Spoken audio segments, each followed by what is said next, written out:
ചേട്ടാ തുടരും കണ്ടില്ലേ? എന്താ പറയാനുള്ളേ? പറഞ്ഞോളൂ. എന്താ പറയണ്ടേ?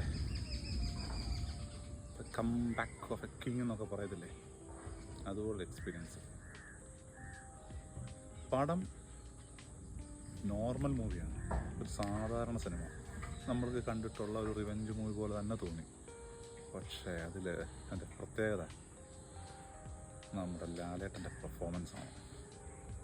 അതായത് നമ്മളൊക്കെ കൊച്ചിലെ തൊട്ട് കണ്ടിട്ടുള്ള പുള്ളിക്കാരൻ്റെ കുറേ ഇമോഷൻസ്, പല സിനിമകളിലും കണ്ടിട്ടുള്ള ഭാവങ്ങൾ വീണ്ടും ഇതിനകത്ത് വരുന്നത് കണ്ടു. നല്ല ത്രില്ലിങ്ങായ ഒരു സ്റ്റോറി, നല്ലൊരു സ്ക്രിപ്റ്റ്, ഒരു നല്ലൊരു ഡയറക്ടോറിയൽ ടീം. ഇത്രയും കാര്യങ്ങൾ ഒത്തു വന്നപ്പോൾ തന്നെ എനിക്ക് തോന്നുന്നു മോഹൻലാൽ എന്ന ആക്ടറിൻ്റെ ആ ഒരു പെർഫോമൻസിൻ്റെ പീക്ക് അവിടെ വന്നിട്ടുണ്ട്. പുള്ളിയുടെ ആ ഒരു കുറേ മാനറിസംസും കുറേ ഇമോഷൻസും ഒക്കെ നമുക്ക് നല്ല രീതിയിൽ കണക്ട് ചെയ്യാൻ പറ്റി.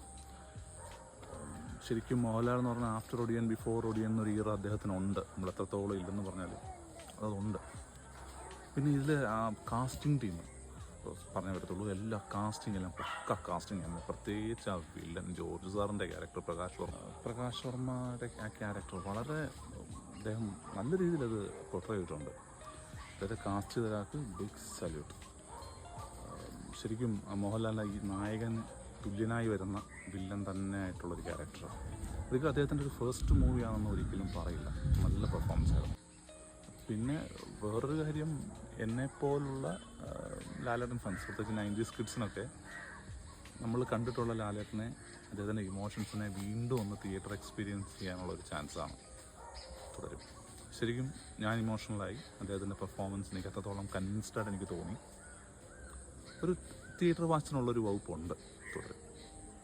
Yes, I like it.